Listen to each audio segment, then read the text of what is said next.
Something's different. I'll show you another picture. Oh, good. All right, Smithfield Town Council meeting, March 16, 2026. Madam Clerk, can you start us with the prayer and the pledge, please? Thank you for bringing us together today in a spirit of generosity. May we honor one another by keeping an open mind. May we voice our truth and listen with an open heart. May we discern your will to unite in a fruitful outcome.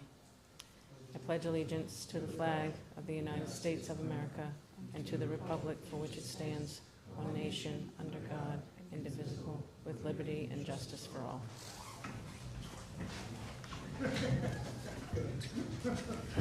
Thanks, CJ. Would anyone like to sign up for open forum?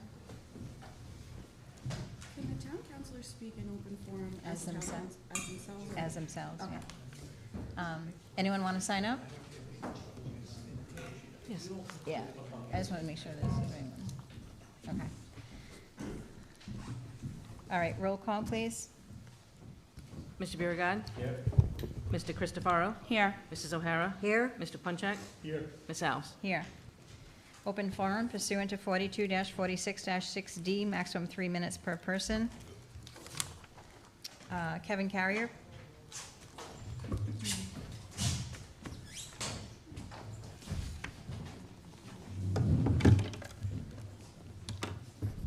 One sec. Hey, CJ, can you just start his timer over, please? Is that the guy? He was on with that. Okay, all set, thank you. I'm ready. So Kevin Carrier, 118 Elizabeth Avenue. Hello again. At the last meeting, I spoke about the need for this council to listen. When my comments concluded, Councilman Beauregard asked me whether I was a member of the Democratic Town Committee. He then wrote a letter to the editor at NRI Now, calling me out by name, stating that A, I was a member of said committee, and B, making claims about me because of this assumed membership, having never met me before. So hello, my name is Kevin Carrier. I hold a master's in public policy and a PhD in political psychology from Georgetown University. Much of my research focuses on reducing conflict between political groups by identifying similarities that partisanship tends to obscure. For example, Councilman, one may assume that Democrats support unions more than Republicans. However, my research shows that when asking about police unions, Republicans express stronger support for unions than Democrats. What Councilman Beauregard demonstrated was a well-documented behavior called outgroup homogeneity bias. The tendency to see members of an outgroup as the same while seeing your own group as unique individuals with unique thoughts. Those who display this bias tend to show increased dehumanization, increased aggression, and increased prejudice towards others. In short, placing assumed group characteristics to individuals increases divisive politics and, quote, divisive politics has no place in town government. The remedy against this is individuation. Stop seeing people as groups and instead see them as individuals. I am not a group in front of you. I am a resident and I have concerns. Councilman, I wager we agree on more things than you'd expect. That our teachers deserve strong salaries and benefits, that our children need safe, vibrant places to grow. Housing costs are pushing people out of our community that they love and grew up in.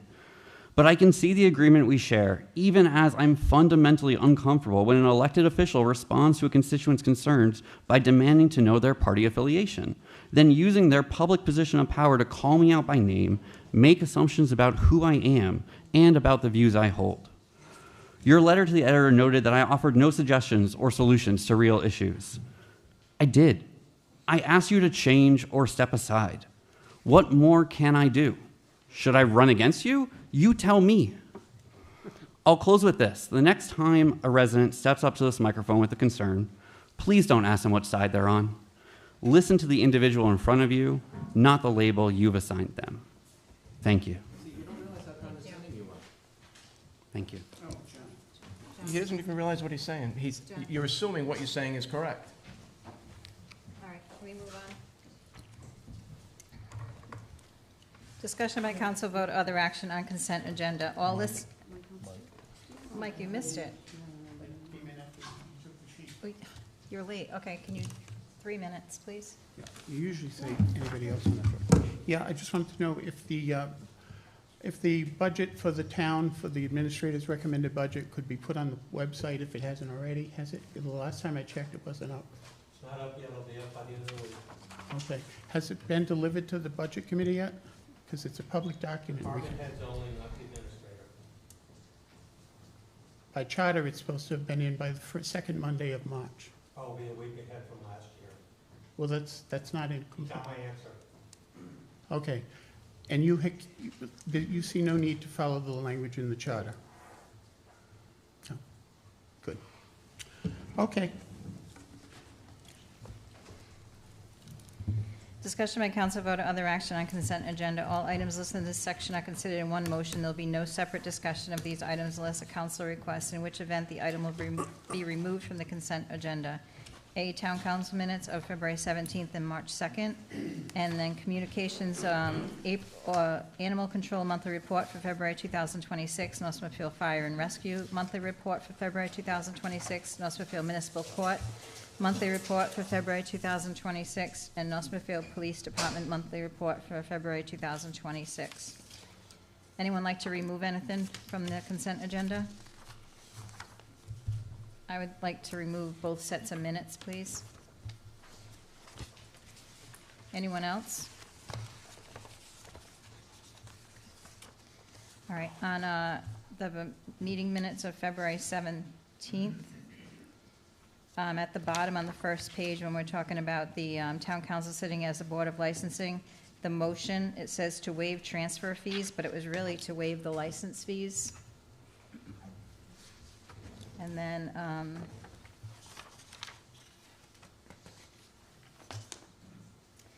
on the second page for old business, when we're talking about the Leo's Auto, 1, 2, 3, 4, the fifth paragraph down, when Mr. Punchak expressed frustration, and then we had asked that Mr. Cody give us a plan of what he's looking for. Do you know when we're going to receive that, Administrator? I'm sorry. The plan of what he's actually looking for a fence. He was supposed to submit that. Do you know when we're going to receive that? I told him there had to be a deadline as established by the council by the individual, May, first week of May. Well, they're coming back May 1st, so we would need, can we have that before? I will ask him for that. The problem that we have, which is kind of why I had raised the issue about the May deadline, is the fact that in order to finish this up, DEM has to go on site and has to delineate the wetland, and I'm not sure they're going to be able to do that, but I'll get an update on that, Council President. Okay. DEM does not delineate wetlands, they verify. Well, that's what I meant. So he's got to hire somebody to go delineate them. All right, and then on page 4 at the very bottom, it says, Punchak expressed concern about the project having only one interconnection. And then the last sentence says, and you need to reclose it. Was that what you said? Recloser. Recloser. So can we just add an R onto that?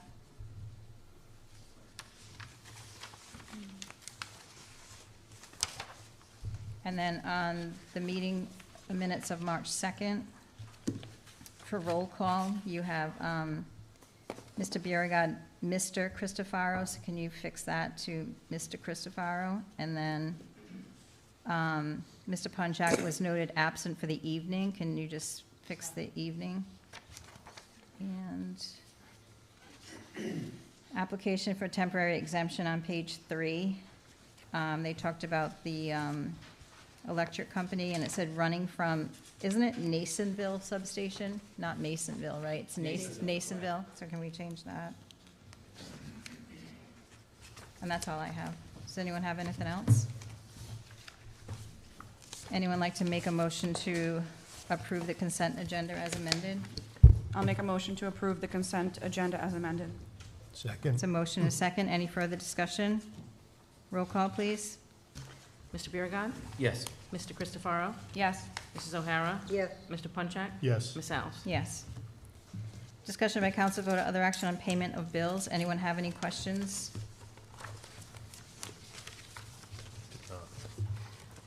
Tony, can I just confirm that everything is up to date, like everything has been posted, all the payroll and? I think we're only one payroll behind, but in terms of reconciliations, we are up to date. So the, We don't have the current storm in the system yet. All right, that's what I was So, gonna ask yeah, you. if that the hasn't been put in. That's- Overtime included Yeah, that the hasn't been put overtime in for the yet. storm, no? No, that's what we do during this week, the off week from that payroll. Okay. All right. Does anyone have any other questions? No. Anyone like to make a motion? I'll make a motion to approve the payment of bills for March 16, 2026 in the amount of $2,665,851.43. That's a motion. Is there a second? Second. Any further discussion? Roll call, please. Mr. Biragad. Yes. Mr. Christopherow. Yes. Mrs. O'Hara. Yes. Mr. Punchak. Yes. Ms. Alves. Yes. Old business, North Smithfield Police Station renovations, A, environmental consultants and contractors, ECC, project funding, and budget committee recommendation for the bond. Is ECC here tonight? No, I've asked them not to be here tonight, Okay, as well as Central Works, because of conversations around capitalization. okay. Can I point out one thing in the agenda? Mm-hmm. So it's, ECC is engineering and construction consulting, not environmental consultants and contractors. Thank you. And then, Madam President, before we discuss project funding, can we listen to the Budget Committee's recommendations? Well, yeah, that would go first. Yeah, okay. Yeah. Yep. Good evening, everyone. My name is Douglas Ozier. I'm Chair of the Budget Committee, 1984 Providence Pike. So I guess I'll just kind of fill you in on what the Budget Committee has been meeting on for the last couple of weeks regarding this topic. It was brought to us that the council wanted to seek our recommendation in terms of how much should be drawn from the fund balance. And so the Budget Committee met over 2 weeks, received input from the town administrator, and even conducted our own analysis in terms of where we are funding-wise in terms of percentages for fund balance reserves and all that stuff. So the long story short is that the prior the prior council had recommended $4 million in reserves. It was informed to us that that had also been, since that vote had taken place, it had made our audit and has been reflected that those dollars were earmarked for this project in the future. With that being said, the other thing that the Budget Committee tackled with was the Auditor General and the percentage to which the Auditor General recommends that the town hold on reserve in relation to its fund balance and expenditures.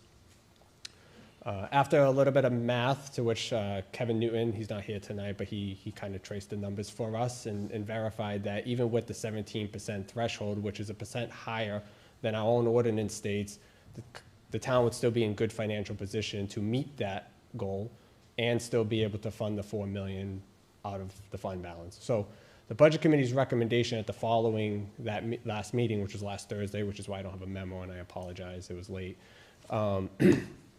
is to use the $4 million and if needed to not go any less than $2 million, but there was strong emphasis that the $4 million should be spent for this project as it has already been earmarked for that. And I'm happy to answer any questions or any other commentary. So Doug, were you aware that Mr. Massaroni was here last week? Did you hear any of his comments? I did not, nope. Okay, so he was recommending that we don't use any fund balance for the project, so I was just wondering if the Budget Committee had any comments on that between what he was saying. I know before he's come and said we could use a certain amount, and that's probably how we got to that $4 million originally, but now he's saying he doesn't recommend it, so I was just wondering if you were aware. Yeah, so it gets a little tough when there's a lot of moving, I mean, we just received some updated numbers this evening, so it gets a little tough when numbers are flying around, but the numbers tonight reflect the commentary from the last meeting, so I don't believe we got an updated analysis, at least wasn't made aware to us. And so I don't know if that would have changed the committee's recommendation. Part of the discussion that took place was what's on the horizon for capital projects and why wouldn't the town spend $4 million if it was already earmarked or it was already held on reserve. Hasn't come to any inclination that there is any long-term capital projects on the plan or the horizon. So that's why the Budget Committee recommended that pending any valid reason as to why we wouldn't take it out, we meet all the criteria. We have the 17% in reserve. It's not going to impact our bond rating. We're still well above our own ordinance that we've self-imposed. So that's why the committee felt that it should be, some money should come out of the fund balance and stayed at the 4. So Mr. Massarone's logic was that we should not be using reserves for a long-term asset. That was his logic. I can only speak to what the committee recommended on. I mean, I could probably up here and editorialize myself, but it's not really my role right now. You know, the committee can only operate with the information that it has, Right. right? So, I mean, I don't know if that would have changed the impact. So the committee just felt that I mean, there's only one other member of the committee here this evening, so I don't know if Davis wants to come up and speak, but I don't think that would have changed the committee's recommendation. So in theory, if we were to use the 4 million in reserves that were earmarked for this project, then we would max out that 17%. You'd still be over the 17%. Okay. You'd have 313,000 over what the Auditor General, and that's using the Auditor General's formula of a different baseline expenditure. Okay. May I ask a quick question?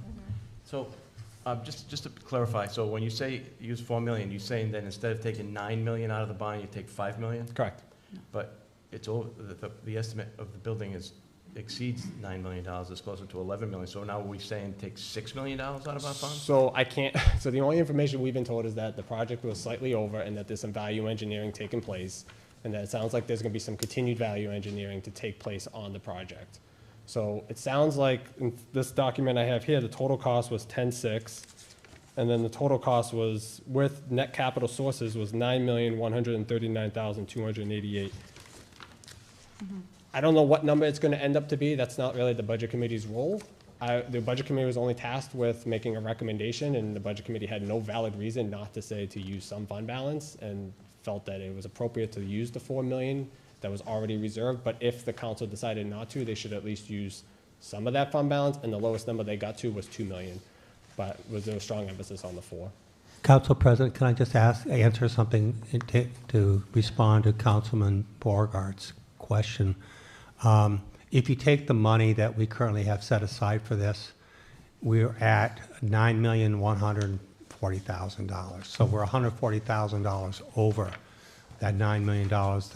The construction contract, based on current numbers, is going to be that the CM finds an additional $140,000 of value engineering. We're kind of playing games with numbers because, you know, we'll wait and see what happens to this project. We're carrying, you know, a surplus, not a surplus, but a contingency account here. But we are at $9,140,000, not the $11 million. Okay. So the 11 million on the front, right? But then when you take out some of the items that we could get rid of, and then also with all the potential bond and grants and stuff, we have like 1.5 here. Okay. So that brings it down to the 9 million.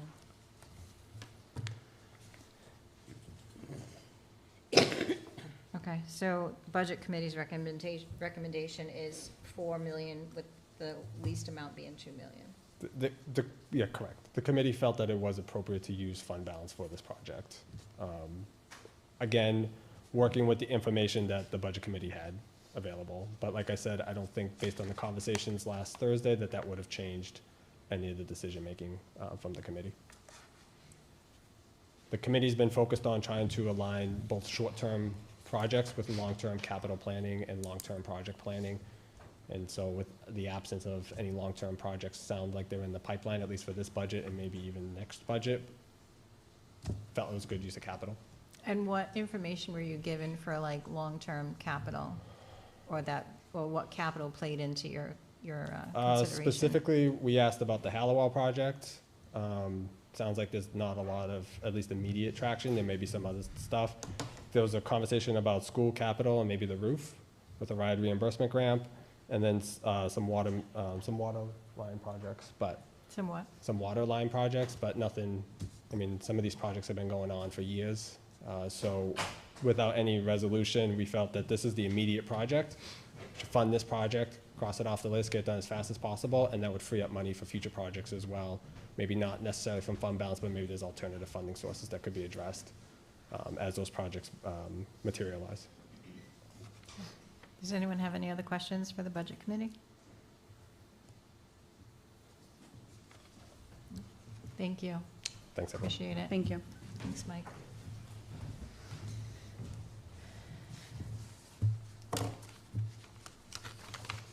What's the council's thought on the funding of the project? Well, my thought on this is, and I said this when the bids came in, Gilbane was a lot higher than everybody else. They were like 17 million or something like that, something crazy.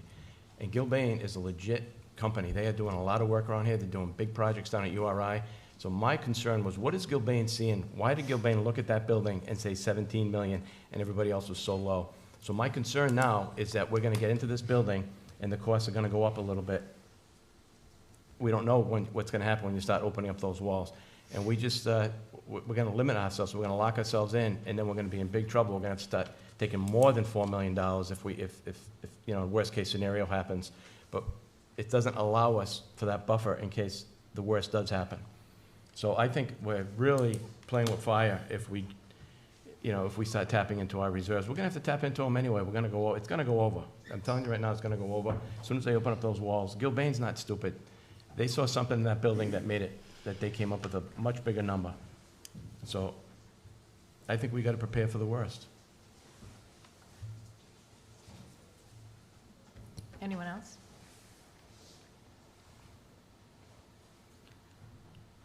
I mean, I'm in agreement with John. My concern is that the 9.1 is with no buffer, no unanticipated costs. In the event that there are unforeseen circumstances, we have to tap into our reserves. We only go for the bond for 7. That means that we have to tap into the reserves for at least 2. If there's unanticipated costs, we're gonna have to go in for over 2. So we won't necessarily have the flexibility to use our reserves for any other unanticipated projects, like an emergency fund. If there is, and correct me if I'm wrong, but if there isn't any material impact to the ratepayer in taking out the $9 million bond, then I don't see why we would not go for the $9 million bond. Thanks for allowing me to speak again. So so our recommendation also came with looking at the budget. There is going to be significant pressure again on the budget. So the ratepayer will pay. There is a difference. It's not free money. So you're spending 11 million of the bond on the, 9 million on the bond, I should say, with the interest expense on top of that versus $5 million on the interest expense. There is some money there that's going to be allocated towards the council should have done, if they didn't, have done a tax rate study like we did with the prior police station bond that failed. Also, the town voted against an $18 million bond. If you say you're going to use 9 million, and this is a question that the budget committee did grapple with, if you're going to use 9 million plus another $4 or $5 million, you're not much off. The budget committee did not feel that it was in the best interest of the town to maximize out the use of the fund balance on this project, because there would be a significant impact to the taxpayer on terms of how much you are going to borrow, on top of the budgetary expense, on top of everything else that would eventually compound. And we didn't want to see a lot of people that are already feeling pressure with inflationary issues to feel further inflationary issue on their tax rate. So when you say maximize out the fund balance, Use the what is, 4. use the 4? Whatever way the council feels fit, but to use the 4 to avoid going the full bond. That was the essential, that's why we recommend using some fund balance. So if and not we going use for the full. 4 of the reserves, then how much leniency do we have in the reserves in the future? You have a ton. You have We have- 313, if you we have use the audited general $300,000. recommendation, you have $313,000, unless, I don't have the paper, I just got it confirmed in front of me tonight. But you have $313,000 off the base of $44 million in expenditure. The budget committee reviewed the ordinance, and for the town's ordinance, it's off of its annual expenditure, which is 16% max, 12%. You can go as low as 12%. You don't have to follow the 16% or the 17%. So if the council decided to use $4 million now and needed to dip into it to cover a cost, because who knows what costs are going to look like, there would still be some runway to do 300,000. that. More than that, you have potentially probably another $1 million or $2 million to do that. Because the 313,000 is only to say you have 17% of your fund balance, your expenditures reserved against your fund balance. So you still have room to run down if you so choose. You have to be at 12% minimum, and finance director can probably speak to the math up-to-date numbers than I can, because it sounds like we don't get them up to date all the time anyways. But that would be that's why the budget committee felt that there was still enough runway to say, hey, if we needed to pull from it to fund a future project, there still is. Sorry, there's way too Yeah, many there's a lot of talking. way too many So- conversations going on. So I'm sorry. to summarize, we did study the we did review and consider the tax rate, and we did consider the fund balance reserves, both at the Attorney General recommendation and in the town ordinance. And I appreciate the due diligence, but I also want to take into consideration what our municipal financial advisor mentioned 2 weeks ago, when he did say that, I think he said using no more than 2 million, right? And he wouldn't even necessarily touch the fund balance, the reserves, because it's not for a long-term asset. Tony, do you know what kind of reserve we're anticipating for the end of this fiscal? You don't have that at the moment, but I can get that number for you guys, based off the projections of at least since February.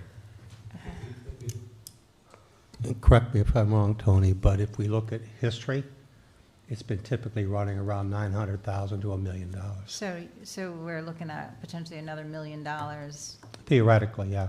right? Until we have the audit and close, we don't know, but that's what it was last year.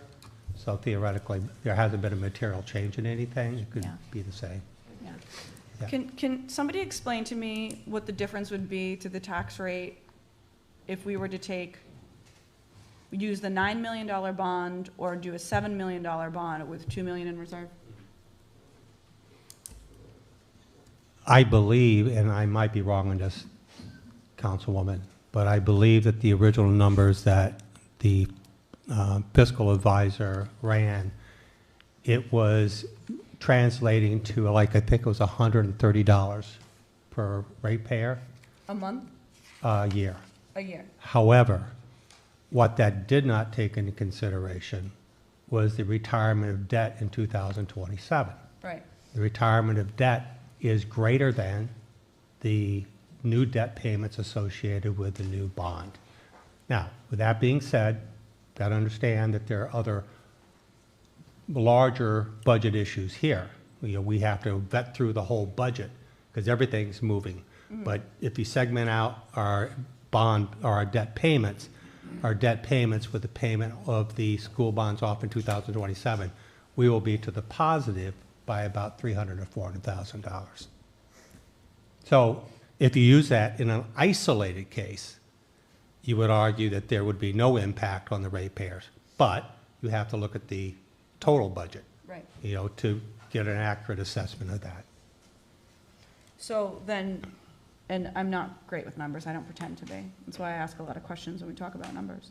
So until 2027, the ratepayer would pay roughly 127 extra dollars a year in taxes until our debt clears for the current bonds, and then it would essentially be a wash. Yeah, we're going into fiscal 2027, starting July 1. We're going to fiscal year 2027, starting July 1. So that is effectively the construction period for the project. So effectively, we will not be paying any debt during that period of time, but we will be paying interest carry. But we haven't done a real-time analysis of that for you based on the projected draws. I'd also like to not suggest, but also point out that there is nothing that precludes the town from accelerating payments of principal on the bond. So effectively, we could pull the full $9 million out at the end of the project, say, okay, we're going to advance pay X amount of dollars out of the bond and draw the principal down. We have that flexibility as well. So there's a lot of things, I think, and I did not ask bond counsel to be here tonight, but we could have the bond counsel vet out those flexibilities for us as well. During my conversations with the budget committee, and I appreciated that, and the question was posed to me, are there any significant capital expenditures planned? And as it relates to a project, my answer was no. based on the assumption that with Hollowell, I did not see a dying interest by the council to put cash into the Hollowell project. That's my assumption based on comments that I've had with certain members of the council. But we do have some other things that are concerning. The issue of the school roof and HVAC units is concerning, and I didn't know about that until this year. I'm a little bit concerned that we don't have more of an asset plan there. And we've always been trying to get across the end zone as it relates to the water line connecting into Blackstone. We have a hole there, but a significant amount of federal money sitting, but we don't have the amount of money to close that gap. So although we don't have a specific project in hand that we would say there's going to be a draw on capital, there are issues and will always be issues as a community going forward. So my concern is always that we don't tie our hands in our ability to respond to those challenges. That's all. May I just want to make a couple of points. What Mr. Ogier said about the people didn't vote for a bond to be, vote for a whatever $1 million building, that's true. But unfortunately, we chose to go with a rehab. I wanted a new building, but we chose. Oh, I'm sorry, thank you.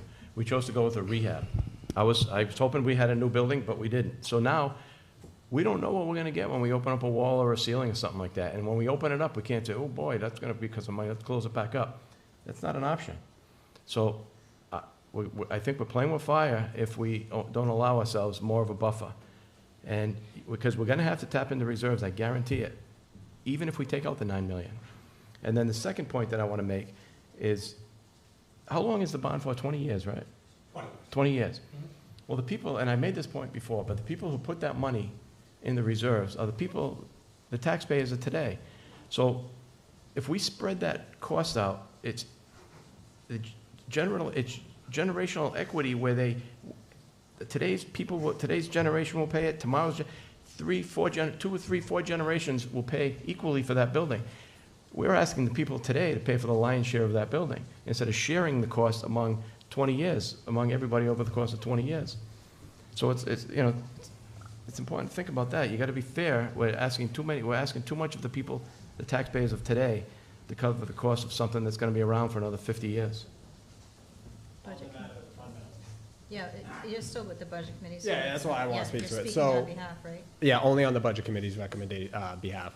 So the budget committee every year asks about, the reason we ask about capital projects and other things, we understand that the town has a large, I'll call it a nest egg, sitting in the fund balance. That money's already been taxed and is sitting there.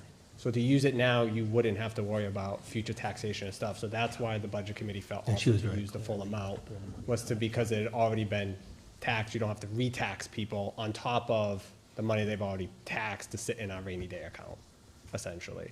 And to the $127, the budget committee did look at that. That's just for this bond. It doesn't take into consideration the increase that would come from the rest of the budget, Right. as the administrator said. So, Right. just to clarify my earlier comment, that's all. I also wanted to respond to Council Beauregard's comments. I agree, construction is never an easy business, especially when you're talking about rehab.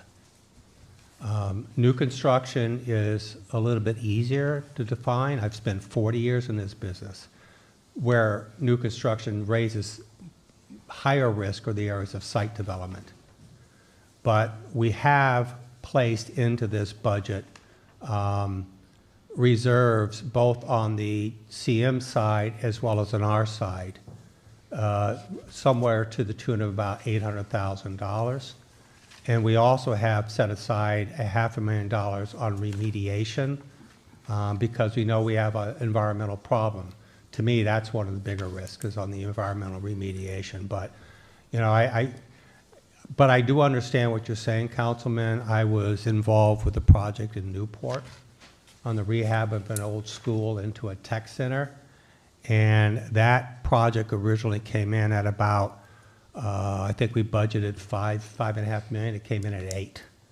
But in that particular case, there was very little upfront due diligence done on the project. And the biggest issues that we ended up encountering was both environmental, as well as there were masonry problems on the envelope. The brick needed to be repointed, which is very expensive. So there was not as much due diligence done on that project as there has been on this one, but there's always risk. So Administrator, I'm a little confused.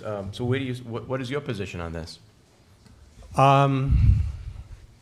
My position is, and I respect and I will honor the role that the council has on this. It's their decision. My personal opinion is the long-term capital assets should be funded by debt, period, not cash. Now, I understand the sensitivities that have been expressed relative to some of the money that's been spent on this project, which were from previous bonded money. In other words, the taxpayers already got taxed once. So why are you going to tax them again? I understand that. So although I typically look at these projects and say, you basically use debt to fund long-term capital assets. In this particular case, taking a position of let's use $1.5 million, say, of cash as part of the capital stack, I think makes some sense from an equity standpoint, given that it was previous money that was leveraged against the taxpayers. So I think that makes sense. Yeah, because I think that your last memo when you gave us, I think it was close to like 1.7, or it was up there, almost 2 million. So speaking to the Budget Committee's recommendation of a base of 2 going up to 4, I mean, and I think I've always been talking about we should probably replace that money that has been used for something other than actually doing the building. So I totally agree that with the Budget Committee, we should at least do 2 million, but I think if we have more questions for Ellen, Yep. then maybe we can just move this off to one more meeting and get all the confirmation that we need to get. I think the questions with Ellen should be one of structure. I think we need to understand the flexibility that we have as it relates to that. And we also have to be very comfortable with Steve Mastrone's position in terms of how much debt, how much of our cash can we use without putting us in more of a more sensitive place as it relates to our bond rating. I can get more definitive feedback from both of those individuals on those issues for you. But, I'm sorry, go ahead. No, no, Sorry. go ahead. But even if we use 2 million, we could possibly have another million That's coming in correct. to replace it. So really, it's only $1 million from what he's talking from, right? But, I think based on what Steve said, the 2 million is not going to be an issue from his perspective. right. If we were to say 7 million from bond, 2 million from reserves, we can't go back to that bond. Yes or no? According to bond counsel, we would have to front load the bond. Okay. So we have to pull the bond down. Can you put that in laywomen's terms? In other words, you can't bring the bond down in tranches, meaning I'll Okay. take 2 million now, 2 million. Gotcha. You have to bring The whole whatever you choose to borrow, you have to bring it down. Not the advantages, one of the caveats to that is that the arbitrage between the bond interest rate and our return rate on our investments is a fairly narrow bandwidth of only 45 basis points.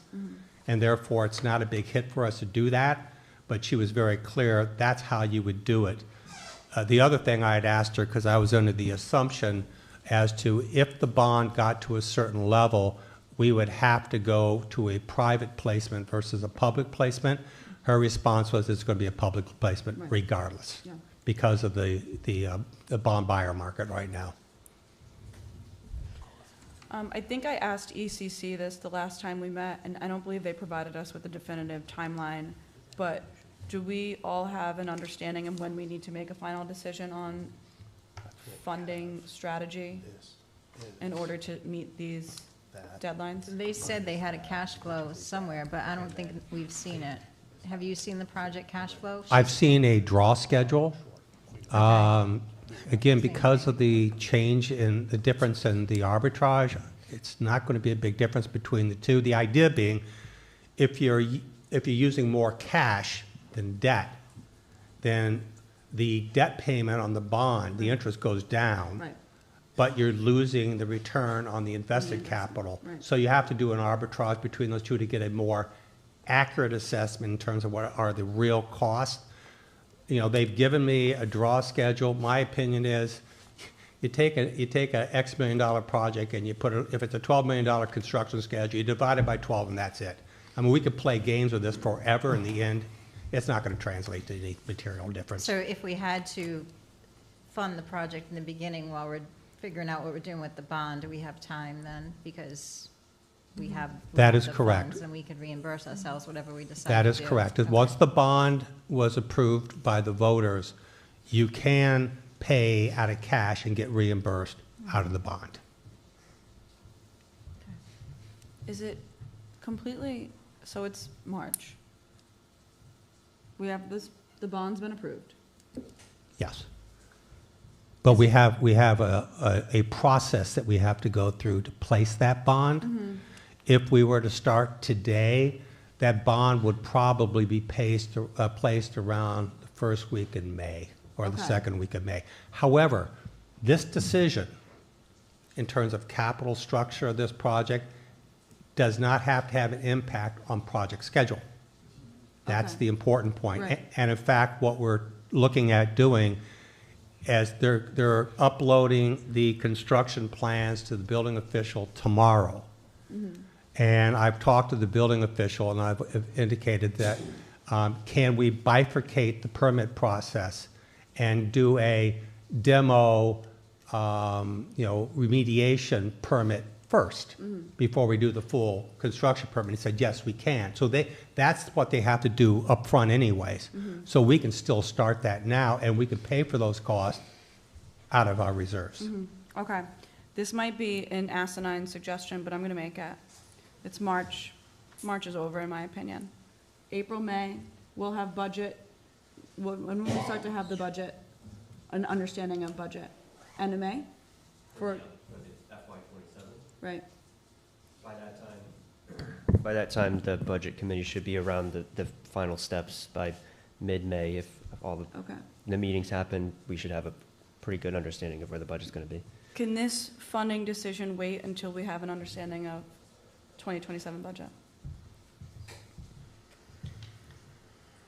If we can reimburse ourselves with the bond, then wouldn't it make more sense to have an understanding of our 2027 budget before we make a decision on how much of this bond we want to use? If that's what the council wants to entertain, what I could do is take a look at, if that was ultimately the decision, then when would we go to market on the bond? And how much construction costs are we projected to incur Right. during that period of time, so you know what your ultimate exposure is on the using unrestricted reserves. Could we have that assessment done in time for next? I could have that assessment done before the end of this week. Okay. Is anybody opposed to that? Are you thinking a number like way out of, are you thinking somewhere between 2 and 4 million? Are you thinking less than 2 million? I guess I'm just curious, like, I'm thinking no million. you're thinking nothing. Okay. But I understand that that's a controversial position. So I would like to make more informed decision, because if the concern is that we don't know what will be in the 2027 budget, then let's look at the 2027 budget. If our feet aren't being held to the fire right now to make a decision on this because it's not going to hold up the construction timeline, then why not have the larger picture before we make this decision?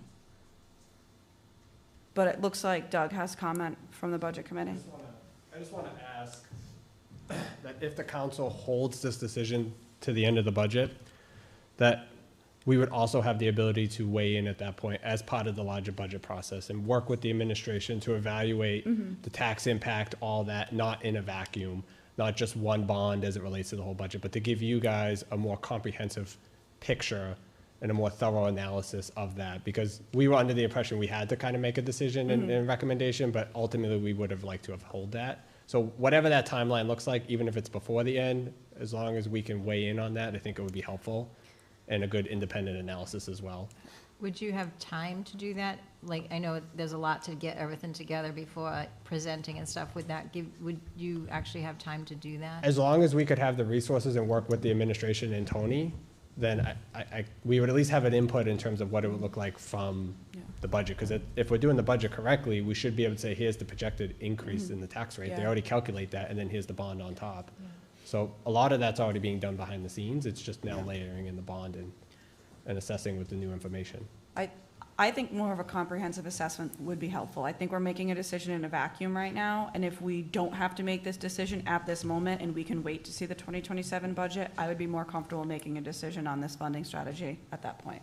But I'll defer to the majority. Administrator, can we send you, if we have any questions for Ellen for bond counsel, can we send you some questions and you can have her answer and whether or not she wants to come back or not, or we can put them up on Please the do. screen? Please do. All I ask is do not call bond counsel. No, no, no. I know. But yes, any questions that you have, let me know immediately and I'll get Ellen to respond to Yeah, those. and maybe we can just get them all together so you're not constantly Yep. emailing her like. No tell problem. you She's by, been- like, she's maybe been very next responsive. Friday or something. Yep. Okay. I already have a schedule that she prepared at my request in terms of, from the point of decision, how long to place the bond. So I have that schedule. That schedule moves to when you guys make a decision. So the only variable here, notwithstanding the larger municipal budget decisions, is what is the actual draw going to be during that whole period, which is what our exposure is as a community using cash. Okay. But that's not that difficult to do. And sorry, I don't mean to keep like beating this dead horse here, but I can say that because I own horses. But we won't exceed 2 million between now and budget for construction costs. So even if No. we were to say, okay, No, so you even if we won't. were to say we only want to pull 2 million from reserves, like we wouldn't exceed 2 million. Well, even if you did, Yeah, and the ultimate decision is to theoretically only put 2 million, you just get reimbursed. right, okay. Okay, so it's not a big issue, but no, I mean, if we're talking about a matter of 2-3 months maximum, no, you're not Okay. drawing $2 million down on a project. Okay. Well, you say 2 or 3 months maximum, but then there's still the processing time, which is another couple Sure. of months. So now Yeah. we're going out, like, we're out 4 or 5 months. Yeah, I'll do that analysis for you. I'll give you a spreadsheet projecting it all the way out, so you can see it. Okay. Can I just say one more thing? Yeah. The $9,139,000 that we came up with, well, they came up with, do you think in a million years that's gonna be the final number? There's no way. No, it's gonna be- Well, I'm not Could be gonna, more. I'm not gonna say that, No way. Councilman. I'm not gonna say that. They- Could it be less? Yeah. Could it be more? Yes. But I think there's enough designed into this budget that would protect us. Now, with that being said, I think the big key here is going to be they've got to go back out to market. Once the plans have been submitted, which will be tomorrow, they're going back out to market to basically sell the project to the vendors, to the subs. That's when you're going to get the final hard numbers. Parasol seems to believe that there's additional wiggle in here that we can save some money. I'll wait till I see the final numbers coming in from the subs. When the subs come in with their final numbers, they're basically buying the project. They're committed to those numbers. So I think we'll have a little bit better comfort level. And that, David, how long do you think that would really take to, once they submit the plans and go to the subs for final pricing? They said 2 weeks. 2 weeks? Okay, so it's going to be quick. So I would say by maybe the meeting in April, we'll have hard numbers. But how they got, also what bothers me too, is how they got from 11 to 9. The things they're cutting, like, for instance, just as an example, the paving, they said, well, we're gonna do 3 inches instead of 4. 4 inches is the industry standard. So now they're saying they're gonna do a lesser paving job. And that doesn't save us any money in the long run, by making those kind of cuts. Well, first of all, getting down to the $9 million figure was also using money that we already have set aside for this project. So it's not just the add-alts to the value engineering, it's a lot more than that. Yeah, 'cause- It's about $1 million worth of cash that we have or actually it's $1,300,000 of value engineering, or $1,003,000 value engineering. And I forgot what we had in terms of cash. I do have it right in front of me. Yeah, 1.5. Yeah, so that's how we got down, Councilman Beauregard, to the $9,139,000. It's not just changing the pavement from 4 inches to 3 I was just inches. using that as an example. Yeah, no, I understand what you're saying, because when they presented that to me as a value engineering item, I kind of scratched my head a little bit about that, because quite frankly, the additional savings from doing that, I'm wondering if that's really worth it. I think it was, what, $20,000 for that? $15,000. Yeah, so it's really not a lot of Right. juice. So I would argue that we may want to say, no, you know what, we'll stay with the 4 inches of pavement, thank you. Yeah, And then last we met, we discussed the elevator. Yes. 850,000. Yep. I believe ECC said they were going to come back and tell us whether or not the architect provided ADA compliant, like an ADA compliant opinion. Now, we have a letter from the architect Okay. confirming the ADA compliance. However, with that being said, when the plans get filed tomorrow, they are going to the state, just, to make sure that they are in agreement with the architect's opinion on ADA compliance. So we will have a nod from the state on this. Our architect feels we don't need an elevator, but with that being said, we'd rather deal with that issue now than downstream and have the ADA come back and say, hey, we want an elevator in here, and now we have serious issues. So we are addressing that now. Okay. Glad to hear that, thank you. All right, so we're just going to table this to a future meeting when we get some answers, and then the budget committee can do some further investigating and come back. Yep. So we don't really have a date certain right now. We're just going to bring it back up, right? Yeah. I hope to have most of this information for you at the April 6th Town Council meeting. Okay, and then any counselor who has any questions for bond counsel, we can send them to you, maybe by next Friday, and then you Right. can send her one email. And I will have her report, have her response to that on the April 6th meeting. Okay, perfect, thank you. Yep. Anyone have anything else before we move on? I think I just want to make mention that in my defense, Doug, I didn't think about proposing that we hold on this decision until budget, so I would appreciate like the comprehensive budget committee review of this in conjunction with the rest of the budget. I just didn't think of that until this evening, so thank you. All right, next one is update of Charter Review Committee, Mr. Christopherow. Yes, so the Charter Review Committee has been meeting every month. We've had incredibly productive meetings, and we're on track for finalization of, proposed language for questions for May.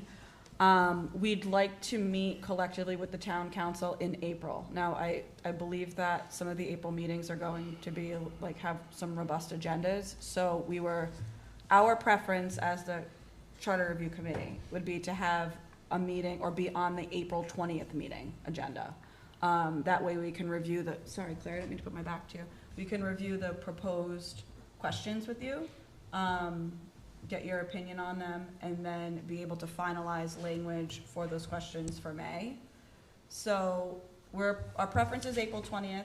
If you feel as though that agenda might be a little bit too robust, I know there's some mediation meetings going on in the month of March. We're open to hosting a joint meeting, so you guys could always attend one of our Charter Review Committee meetings, or we could host a special meeting to review. What do you think how much information do you have? Would it be best just to have its own meeting, or? I don't think it needs its own meeting, but if you don't want to use, again, I know that we have some, stuff going on behind the scenes right now that might take up some of the April meeting time. So if you don't want to use town council meeting time, we're open to using our Charter Review meeting or having a special meeting. But I don't think it's going to be a very lengthy meeting. Tammy, do you happen to know what's on those do you happen to know how long those agendas are so far? Or I don't really recall what we have on April specifically. Okay. Yeah, I mean, let's do the 20th, and if we Okay. have to move stuff around, we can try and do that, or if we find it's too much, we can do a special meeting. Okay, excellent. I'll circle back with the committee next week. Is that it? That's it. Okay. Discussion by council, vote or other action on approval of GZA environmental contract for environmental services. Mr. Gibbs? I put this back on the agenda at the request of the council president. I wanted to clarify something, because the statement was effectively that we should have the internal capabilities to handle this stuff. My answer to that question is, no, we don't. And I will argue no city or town does. The issue that we really have, and we've gone through extensively with the state self-certification program as it relates to junkyards, auto salvage yards. There are a lot of provisions within that self-checklist which we're not sure if they really apply to us or not. So our thought was, at the request of the council, initially, we procured a proposal from GZA, which is the most qualified of our 3 engineering firms on call as it relates to environmental work, and said, we arguably need an independent third party to come in here and give us a very hard opinion as to what rules apply to them and what rules don't. Without that clarification, then I think it's hard to navigate going forward. If we have a hard third-party engineer coming back and say, this applies, this doesn't, this applies, then our future actions are much clearer. So that's the only reason why I put that on the agenda in response, once, to the council's request, but 2 is because I think the administration feels much more comfortable with an independent consultant coming in here and telling us this is the rules. That's all. We don't, other than that, we don't have an opinion about this other than we're just trying to provide clarity for the council on what has been, not just the council, because now this issue is outside the council. The council made its decision regarding the license. Now the issue is an issue regarding zoning. It's an issue regarding other issues that may involve the police department, but we need guidance on this. We may not necessarily have the resources within the administration to be able to manage these sorts of requests, and it may not even necessarily fall within the scope of any official in the administration. But we should have resources that have an understanding of how to proactively navigate these sorts of questions, and it doesn't seem like we have that today. So I do appreciate, in retrospect, I know I pushed back about the $17,000 price tag for this. 17.5. 17.5, let's say closer to 18,000.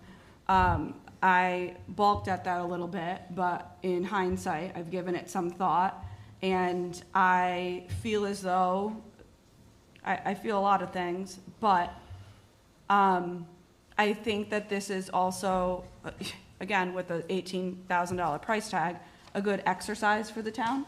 I think that this work can further inform our ordinances.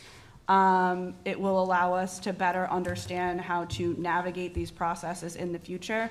We seem to have a lot of environmental interest in this town, and I think that this is, would be a good exercise to help us to understand that. So with all of that being said too, we heard a lot from residents about their concerns regarding potential environmental issues with the junkyard. We weren't necessarily able to vote on residents' concerns because we were sitting as the Board of Licensure. I also want to make mention, and this didn't get on this week's agenda because the agenda was finalized prior to the Wednesday 12 p.m. deadline, but I don't necessarily think that it's appropriate that the town council sits as the Board of Licensure. I think that the town council is elected by constituents, and we should be able to vote based on constituents' concerns. So with that being said, if this effort with GZA supports our constituents' concerns, then I vote to approve the GZA resolution. I just want to make sure we understand too, because we kind of went through this as it relates to the peer review on material, sand, and stone. Although we want the third-party review on this, that does not necessarily mean that the third-party review is going to come back and confirm Yes, some of the concerns that the abutters have made. But that's okay. right, As a town, we just need clarity. right. And I understand, Councilwoman Christopher, your comments regarding having the internal expertise to kind of navigate this stuff. I would argue, and I'm not going to ask him to give me his thoughts because he'll kill me, but my town planner has worked around government a lot longer than I have, and he'll tell you cities and towns don't have this ability. We just don't. And would it be great to have it? Yeah, but are we prepared to pay for it? No. So generally we can take a look at hot button issues and try to get a gut feel, but I think on this particular issue we have to move past gut feel and we need clarity, real hard clarity. And that's why we put this in front of you, just because I think that's what you as council people want.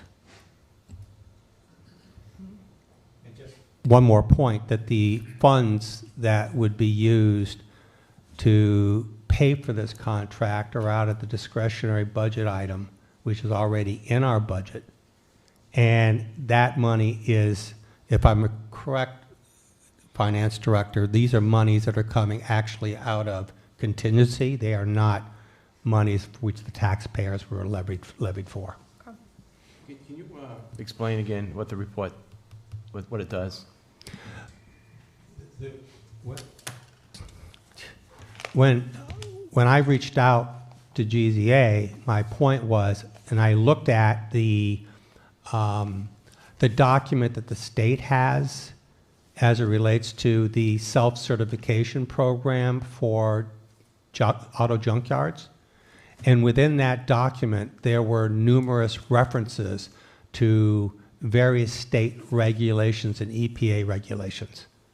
So what I effectively did is when I reached out to GZA, I said, these are the issues under the self-certification program. So these are the issues that the state has identified as issues that this use needs to address.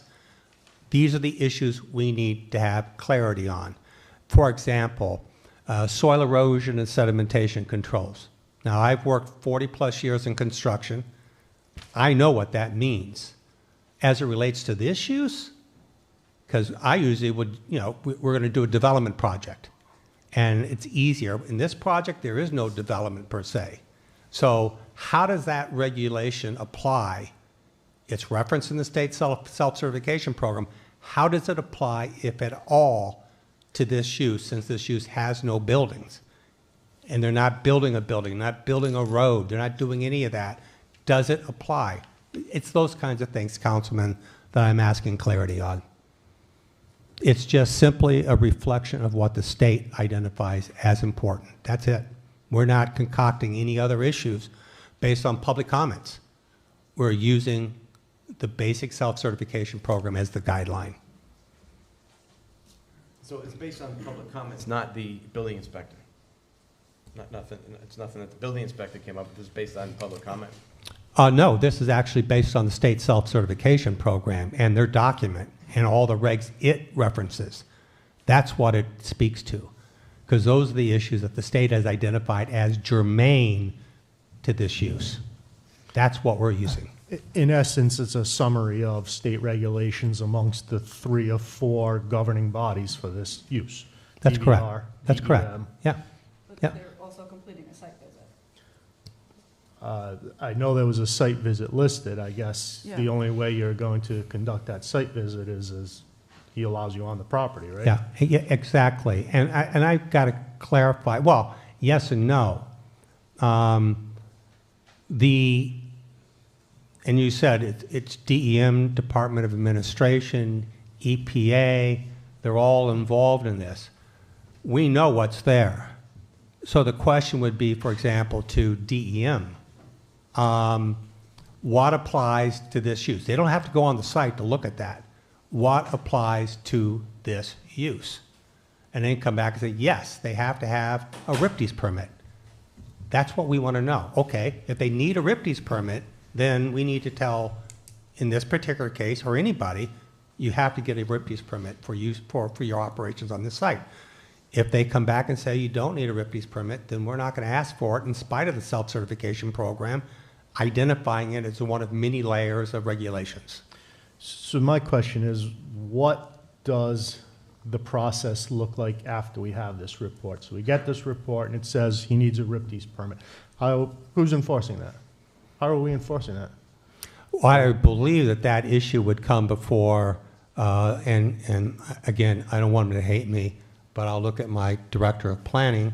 I would believe this comes under the jurisdiction of both zoning and building and the police department. So enforcement Yeah. would be my concern. Yeah, and that's a concern everywhere in town. It always comes down to enforcement. But if you're going to enforce, you better get clarity as to what you're enforcing. That's the big issue.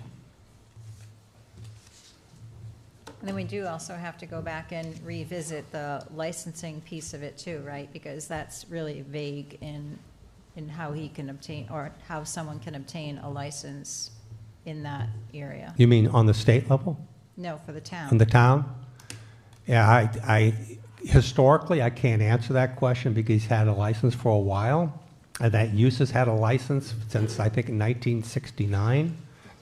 So one of the things that we need to do, and I think Councilwoman DeCristofaro referenced this, we need to take a hard look at this kind of stuff and circle back with our licensing requirements. Right. Well, that's, And, yeah. and that's ask what I for mean, yeah. more things. Now, we can't come back to this existing use and start imposing things on them that wasn't originally required from them. However, if this use or any use is in violation of state law, then that's open territory. And that's all we're trying to do is figure out what that is. So we need, I don't want to continue to call them the applicant because they've been approved. So this business would need to provide us and GZA with permission to complete the site visit.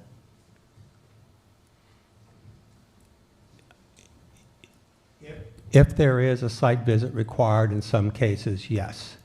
Meaning, I think that would be primarily relative to DEM. There's already been site visits as it relates to the police department, Right. as it relates to the, their documentation requirements under state law. We're not going on the site to do an environmental site assessment.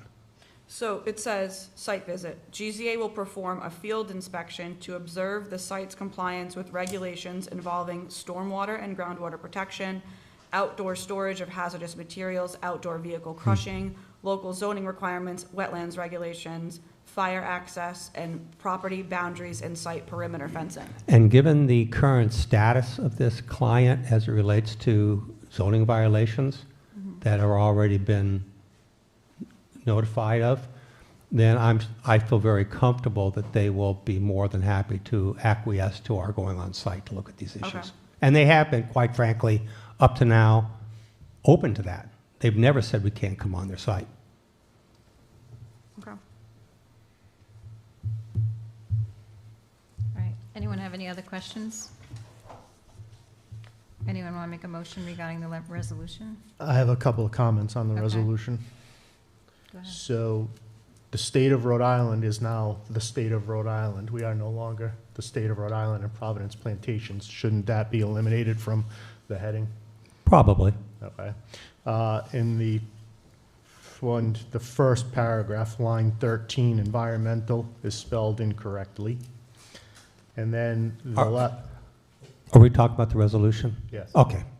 And then the last paragraph, line 41, contract in an amount not to exceed $17,500. So I thought that $17,500 was the cost of deliverables, but they had hourly charges in case we wanted them to come and talk to us, so shouldn't that number really be a little bit higher?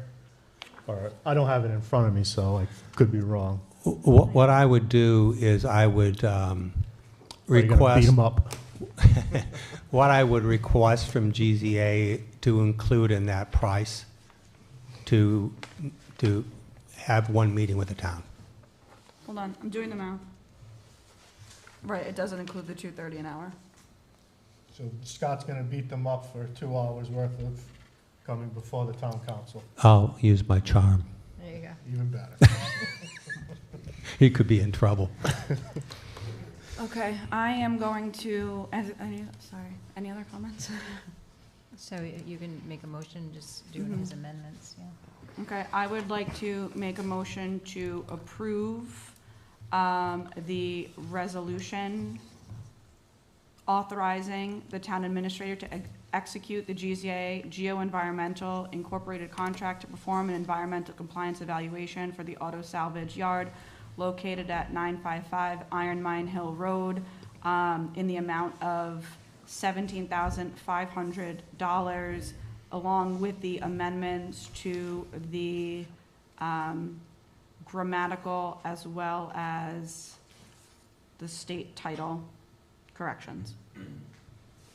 Second. That's a motion and a second. Any further discussion? No, I would just like to add one thing. I'm gonna vote yes on this because the residents, to alleviate a lot of their concerns. But I think we could be heading down a slippery slope, because what happens with the next business that the residents are not happy with? Well, you did a report for them, we'd like a report here. And then there's another road, happens to people who live next to a farm, or next to a gas station, or next to a funeral home. But I'm gonna support it, but I just hope that we're not going down a slippery slope. I would just like to reply to that, John, because I think that's a valid concern. But I think this exercise will provide the appropriate officials within our administration an understanding of how to navigate this, especially as it relates to DBR, EPA, DEM. So hopefully it will not only provide them with an understanding of how to navigate some of these environmental questions, but it will also provide them with the contacts if they do need to engage with those agencies in the future. Well, like I said, I'm gonna vote yes on it, but I just have concerns. All right, so we have a motion and a second. Any further discussion? Roll call, please. Mr. Biragad. Yes. Mr. Christopherow. Yes. Mrs. O'Hara. Yes. Mr. Punchak. Yes. Ms. Alves. Yes. New business, discussion by council vote, other action on TA appointment of interim emergency management director, Mr. Shadia. The EMA director is an appointment of the town administrator. As you know, the position has been filled for a very long time by Mr. Branconier, who had retired. And in circling back and taking a look at the EMA operation, I felt that there was a need for a very seasoned leadership to help transition the EMA to a different place. So I reached out to Chief Chartier, told him that he was going to hate me for asking this, but he agreed to serve on an interim basis as the EMA director. He was very helpful during the snowstorm. He was our point person. So we'll continue to use him until we get through organizational issues with the EMA and some clarity as to what the real role of the EMA is relative to our first responders. And then at that point, we could make a determination as to who the permanent EMA director is. But for now, as the town administrator, I've appointed David Chartier. So have you agreed on a time frame that he knows he's serving that, or? No, we have not, other than he knows this is not permanent, and it's just a matter of transitioning through. My gut feel is, Council President, I can't see it lasting more than 6 months. And this doesn't violate anything with his board? No, he's already got clearance from his board to do this. Okay, perfect. All right, so you don't need anything, you're just bringing it to us? No, I do not, I just, for information All right, purposes. thank you. Discussion by council vote, other action on abatements and supplementals, Ms. St. George?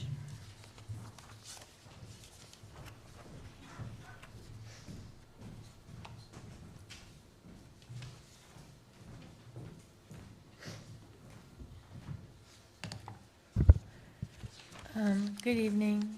Is this on? Maybe. Can you hear me? Yeah, it's on. It's on. I have abatements in the amount of $9,733.94.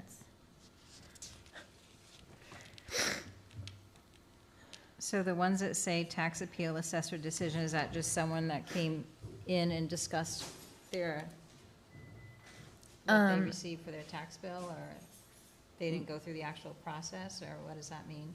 No, they went through the process. So what happens is they apply to appeal their assessed value. I make my decision, and then if they feel they want to go to the board, they can go to the board. But these two didn't, so that's why it's going through as an abatement. Not everyone that appeals goes to the board. Okay. And then the first one and the bottom one is just on the wrong one, it's under supplemental? Yeah. Okay. Anyone have any other questions? Anyone want to make a motion?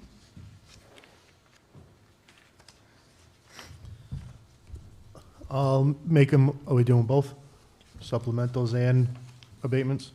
I just did abatements for right now. All right. and Next is supplementals. I'll make a motion to approve the abatements for March 16th, 2026, in the amount of $9,733.94. Second. That's a motion, a second. Any further discussion? Roll call, please. Mr. Biragad. Yes. Mr. Christopherow. Yes. Mrs. O'Hara. Yes. Mr. Punchak. Yes. Ms. Alves. Yes. And the supplemental? And the next is supplementals in the amount of $1,968.78. Anyone have any questions? Anyone make a motion? I'll make a motion to approve the supplemental taxes for March 16, 2026, in the amount of $1,968.78. That's a motion. Is there a second? Second. Any discussion? Roll call, please. Mr. Biragad. Yes. Mr. Christopherow. Yes. Mrs. O'Hara. Yes. Mr. Punchak. Yes. Ms. Alves. Yes. Thank you. Thank you. Discussion by council vote or other action on repurpose of Heritage Association reserves, Wayfair signs. Mr. St. Ange? Hi. Come on up, Rich. So this is just to repurpose some of the reserves. Right now, there's $2,000 set aside for the NSHA history book. We want to repurpose some of that for some of the Wayfinder signs. If you want to talk to about the signs, Mr. Keene. Oh, thank you. Rich Keene, 7 Bamford Street, North Smithfield Heritage Association. So the association, acting as the town's 250th anniversary committee, applied for a $5,000 grant to create 2 Wayfair signs that explain the history of a particular landmark or place. And we were successful in getting the grant from the state, and I believe it came in this week. The type of sign that we want to use is the same one that we put up at the Mammoth Mill Park over on Mill Street in Waterford, and that was designed by the former River's Edge Arts program in Woonsocket. They received a grant, they paid for everything. But it's a very nice, durable sign. It's been there a couple of years now, and it's still in very good shape. So we'd like to replicate that with these other 2 signs. One of the signs will go in Union Village, and the other one will go down in Primrose. The signs cost about $3,500, so the $2,000 that remains from the appropriation for the history book, the history book has just been dead in the water. Quite frankly, it's hard to get people motivated to to do that kind of thing within our group. But anyway, would like to repurpose that, the remaining $2,000 to help pay for the balance of the 2 signs. Where in Primrose do you plan to install it? We hope to put it, I haven't approached the school committee yet, because we just found out that we got the approval on the grant, but the Andrews School, right at Sheldon Four Corners, it's a It's nice not a very spot. walkable area, though, I guess. It's very walkable, actually. They've got a parking lot there. If people want to come and park and walk over to the where the playground, you wouldn't remember the playground, but they've got a nice lawn there. It'd be a nice spot. As a matter of fact. So it's it'd be a nice- closer to the building, not at the intersection. Yeah, anywhere in that lawn would be nice. As a matter of fact, it might be a place where we might place another 1 or 2 signs if, in the future. But that's what we're looking at right now, yeah.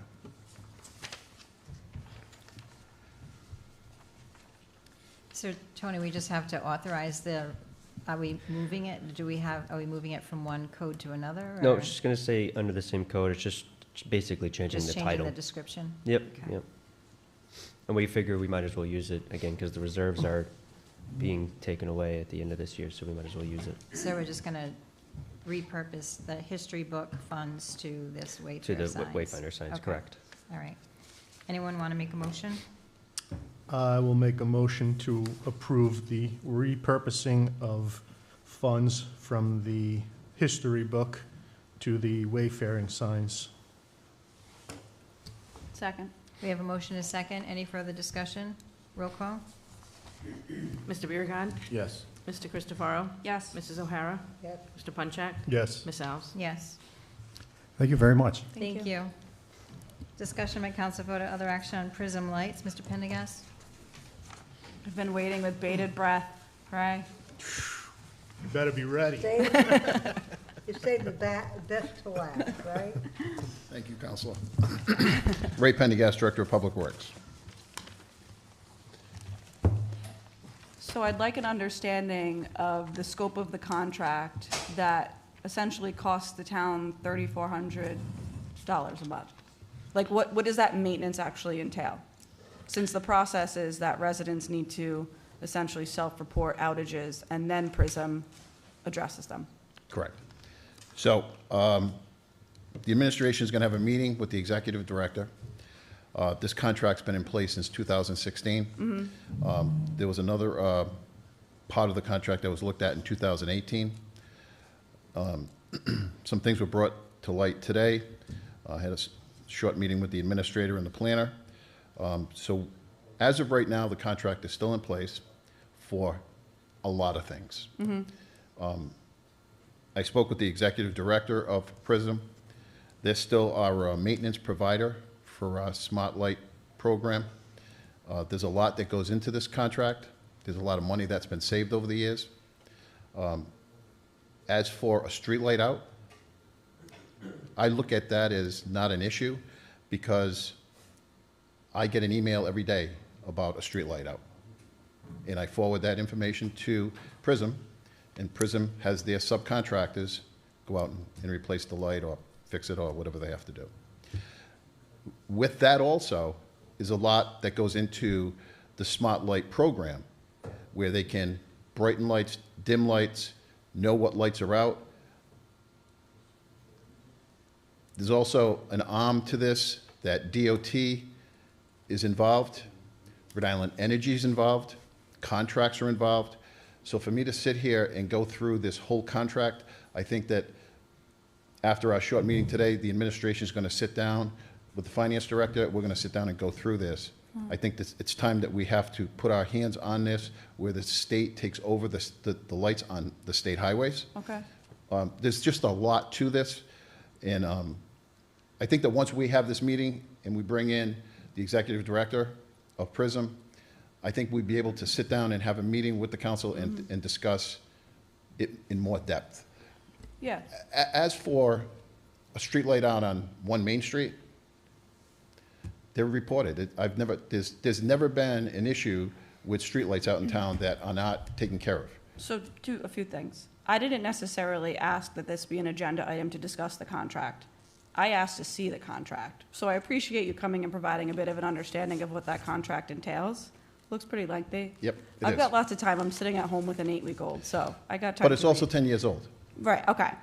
So we're saying that the contract entails the smart lights, which identify which lights that are out, It entails a lot. increases them, decreases but also can identify lights that are out.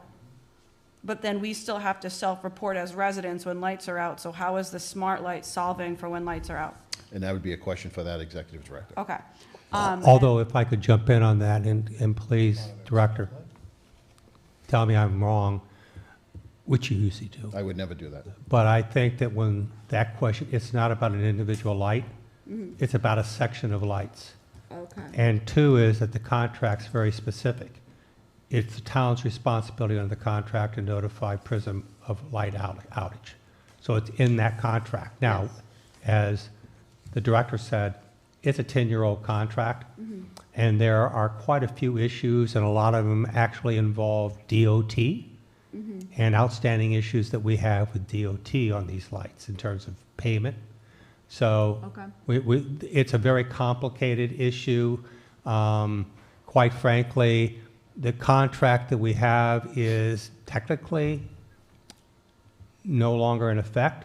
However, PRISM has continued to provide the services to us without any changes in cost. And if I do recall correctly, Director, prior to PRISM taking on this pursuant to a state initiative, we were spending close to $140,000 on lights. So we are, this program has been fairly cost effective, but there still is a need to take a look at it cleanly. And it's so complicated that we need to have a face-to-face meeting with their director. Okay, well, I'm glad that my concern about this contract brought that to light. But with all of that being said too, you get emails all the time, you've received emails from me about lights being out. I don't know if enough residents have an understanding of how to report. They do.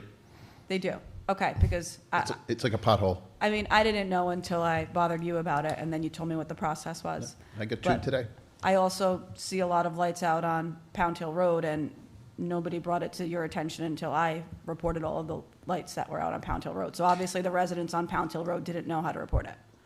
And we can probably address that. We can Yeah. put something out there similar to what we do for any, in the winter, pothole damage, claims against people's mailboxes and things like that. We can, Yeah, so I think if there's just more communication on how to do this, then we could actually really be getting our dollars worth on the $3,400 a month if residents were truly aware of the process and could actually self-report the lights that are out. I think we're getting quite the deal for the 3,400, once this all comes to fruition. Okay. So that the more lights we start reporting, the higher the contract price is gonna go, so And double-edged then we sword. start to mitigate some liability because we can actually see while we're driving on roads.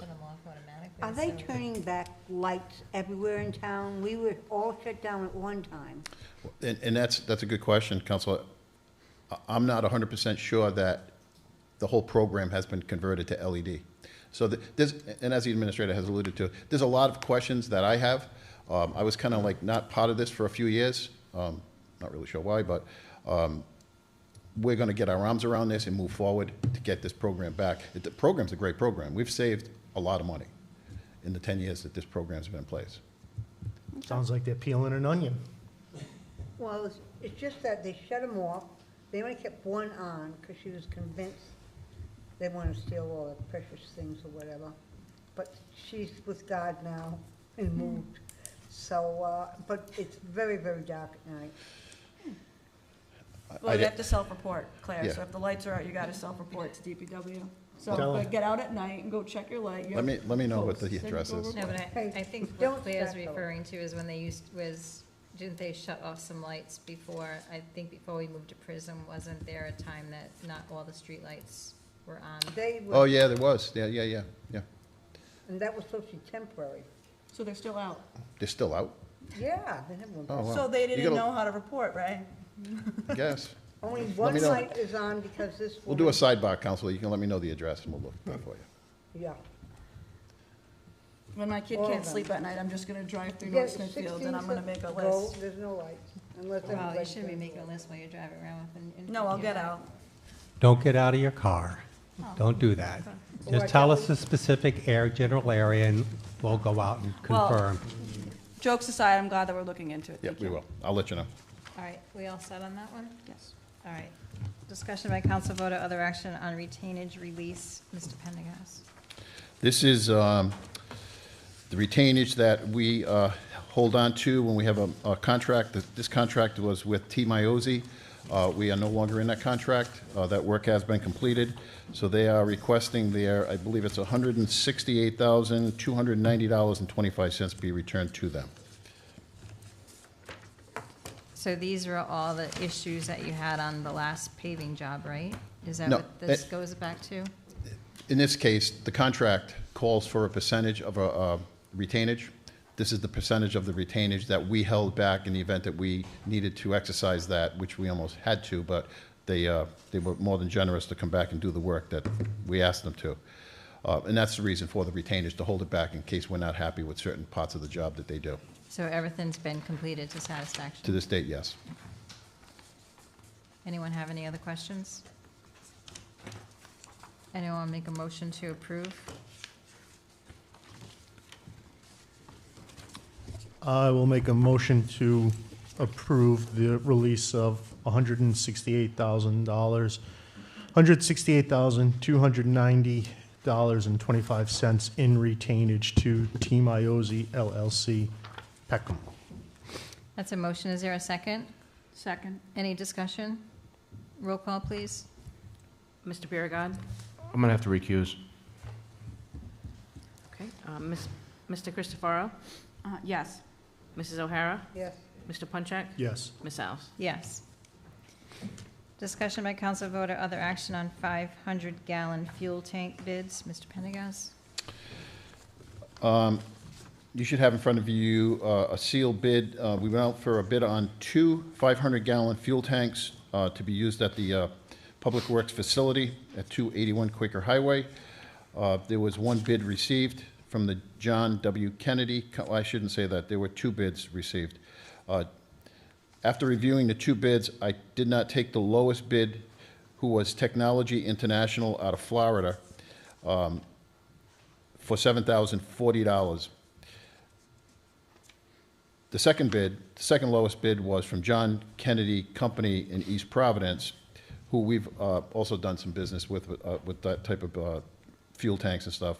And that bid was $7,510 for the 2 500-gallon tanks.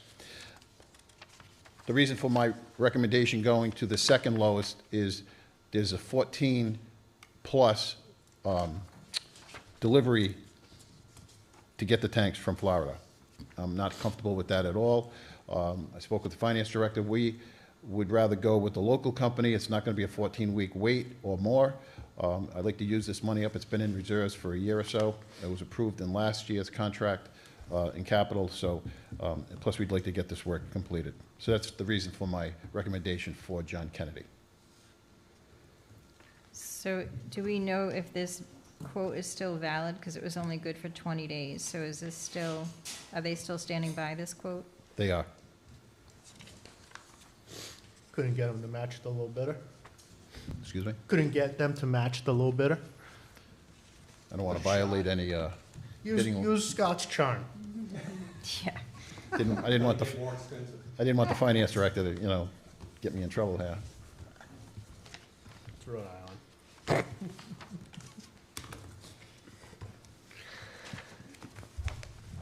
All right, anyone want to have any questions or make a motion? What's the lead time to have them in stock? They told us hopefully a couple weeks, so if I can get this thing ordered, I'm hoping a couple weeks. And we really wanted to get this in the springtime anyway, before the summer.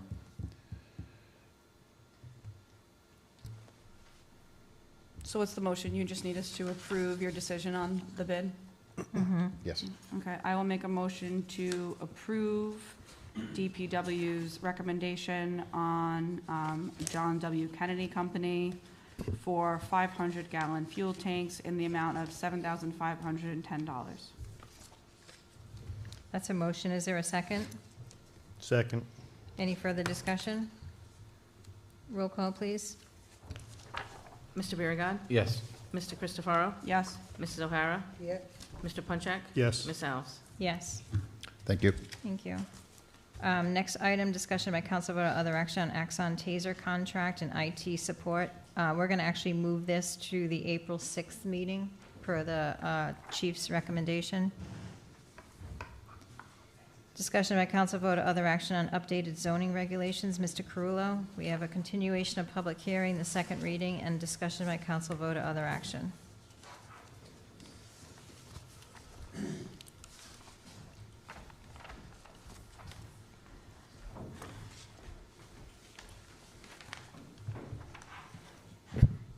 Good evening, council members. I'm Mark Carullo, town planner.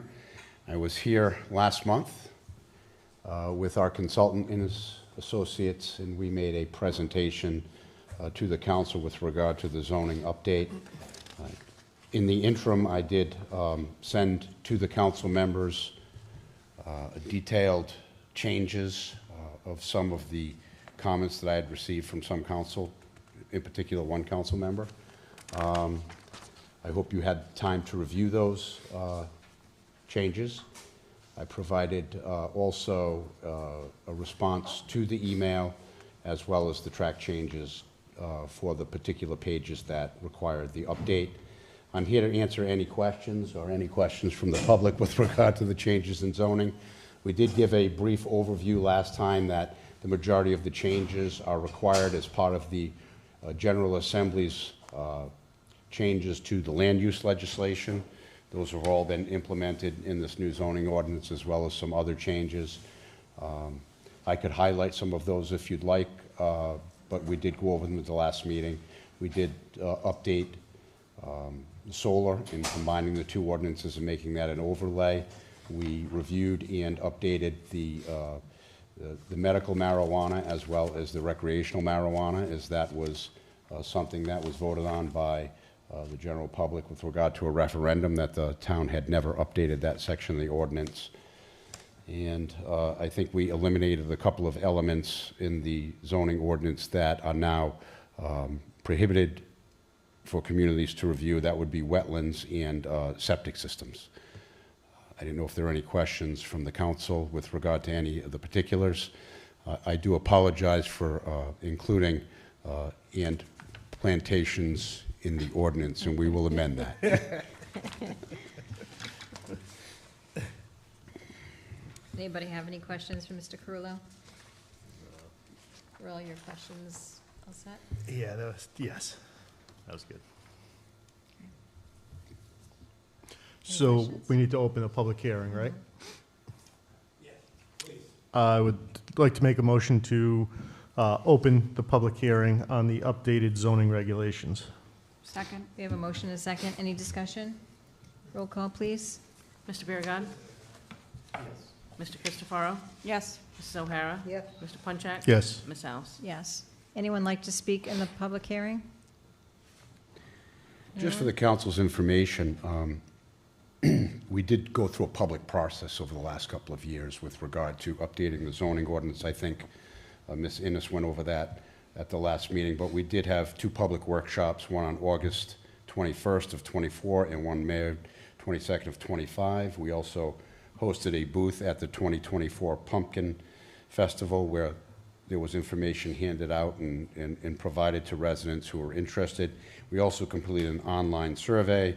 We received 170 responses with regard to zoning engagement and zoning questions. So, throughout the process, there was outreach to the community, ads in the paper, and we did have some individuals come in and attend our two public workshops. All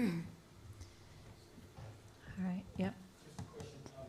Mr. Carullo, again, unfortunately, I'm trying to follow on the computer. Do you have a document identifying the differences between what was originally filed for first reading and what's now before the council for them to amend before they act on it as second reading? So I did provide, through the clerk's office and directly to the council members, a series of pages. Those are all highlighted with the red changes? They are all, yeah, they are all highlighted. Okay, I just want to make sure I was following the right thing on Yeah. the computer. So they all have track changes. But this small package are the only differences between the first reading and the second reading? That is correct. So it would be, there are pages in the existing ordinance, 11, 12, 28, 30, 58, and then in the use table, 340 attachment 2.8, use number 20. So just Those as are a all that matter- have been provided. Yeah, so just as a matter of housekeeping, so that we have the proper ordinance in front of you, make a motion to amend the pending ordinance to include these changes from the first reading till tonight. Is that correct, Mr.? That's Kulon? correct. That would be If correct. you do that, then you have the full ordinance as amended in front of you. You've got those pages, if you're willing to do that? We're in public hearing. Yeah, But we're at in the pub- time- yeah. Do we want to? Yeah, to close the public hearing, you can. But I So mean, if that's just- something I would want you to do, Yeah. unless the council, and if the council has any other potential changes, we should talk about them now before you come out of public hearing. I don't. Anyone? And would anyone like to speak during public hearing? Anyone? No? Good? Okay. All right, so you want to make a motion to close? I will make a motion to close the public hearing on the zoning regulation updates. Second. We have a motion and a second. Any further discussion? Roll call, please. Mr. Biragad. Yes. Mr. Christopherow. Yes. Mrs. O'Hara. Yep. Mr. Punchak. Yes. Ms. Alves. Yes. So I would like to make a motion to incorporate the revised pages of the zoning ordinance to the prior amendment proposals. Right? And for the record, they're identified as changes on page 11, Okay. 28, 30. 30, 58. and change the use table 340 attachment 2, colon P. That's correct. Yes. Second. So we have a motion and a second. Any further discussion? Roll call, please. Mr. Biragad. Yes. Mr. Christopherow. Yes. Mrs. O'Hara. Yes. Mr. Punchak. Yes. Ms. Alves. Yes. Thank you. Thank you. You now have the entire ordinance as amended in front of you. The entire revised ordinance as amended in front of you for action. So do we have to make another Oh, motion? if you want to pass the entire Okay. ordinance.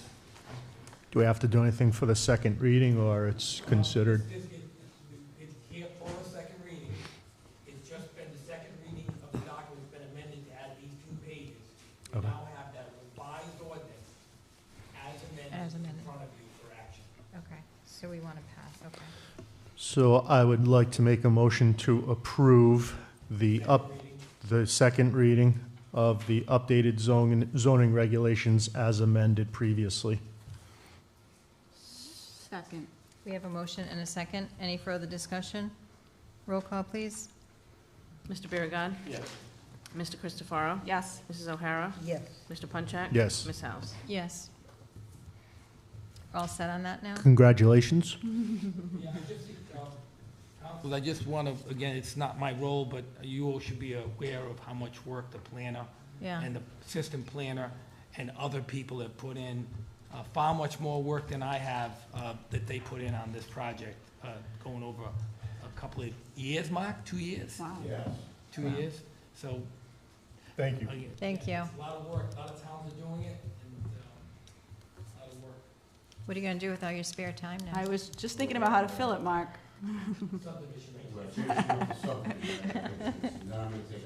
Okay, thank you so much. Hey, maybe we can tap into our reserves and give you a bonus. Does Discussion by council vote or other action on resignation from the Public Art Advisory Committee. You have a resignation in your packet. Can we just ask that this person is sent a thank you, as usual? Thank you.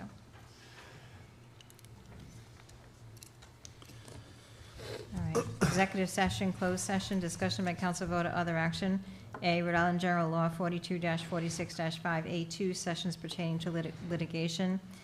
Anthony St. Ange as Finance Director for the Town of North Smithfield versus Liz Development Group LLC, case number PC 2025-06886. Someone you want to make a motion to go into executive session? I'll make a motion to move into executive session. Second. We have a motion and a second. Any discussion? Well, actually, may I make a suggestion? I don't know if anybody wanted to be heard in open forum, maybe we can get that out of the way, and then, so they don't have to wait around for us? No? Okay, disregard. All right. Can I make a comment under open forum? I'd like to wish my little girl a happy birthday. Aw. Happy birthday, Ainsley. Oh, your daughter. Which one? Your youngest? All right, we're in a motion. Oh, I'm sorry. Okay, I think you have to do roll call, right? You do go in, it has to be a roll call, Madam President. Yeah, I'm just trying to remember where we left off. So we had a Motion, motion and a second. second. Yes. There's a lot of conversation in between. Yes, there was. Yeah, there was. was. Yes. Rebecca. Rebecca and Claire. Okay, any discussion? Roll call, please. Mr. Biragad. Yes. Mr. Christopherow. Yes. Mrs. O'Hara. Yes. Mr. Punchak. Yes. Ms. Alves. Yes.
I would like to make a motion to come out of executive session, indicate that no votes were taken, and request that the minutes are sealed. That's a motion. Is there a second? Second. Any further discussion? Roll call, please. Mr. Biragad. Yes. Mr. Christopherow. Mrs. O'Hara. Yes. Mr. Punchak. Yes. Ms. Alves. Yes. And then open session discussion by council vote or other action. One, consider retaining attorney Francis A. Gashin to represent and defend the town in the counter claim filed in Anthony Sainage as finance director for the town of North Smithfield versus Liz Development Group LLC, case number PC-2025-06886. At the rate of $150 an hour. I was At gonna the say rate that. of $150 per hour. That's a motion. That's the motion? Yep. Then this is the second. Okay, we have a motion and a second. Any further discussion? Roll call, please. Mr. Biragad. Yes. Mr. Christopherow. Mrs. O'Hara. Yes. Mr. Punchak. Yes. Ms. Alves. Yes. Open forum pursuant to 42-46-6D, maximum 3 minutes per person. Just to make a note, there's no one in the audience, so we will skip this one. And the next one is a motion to adjourn. So moved. All in favor, say aye. Aye. Aye, meeting adjourned.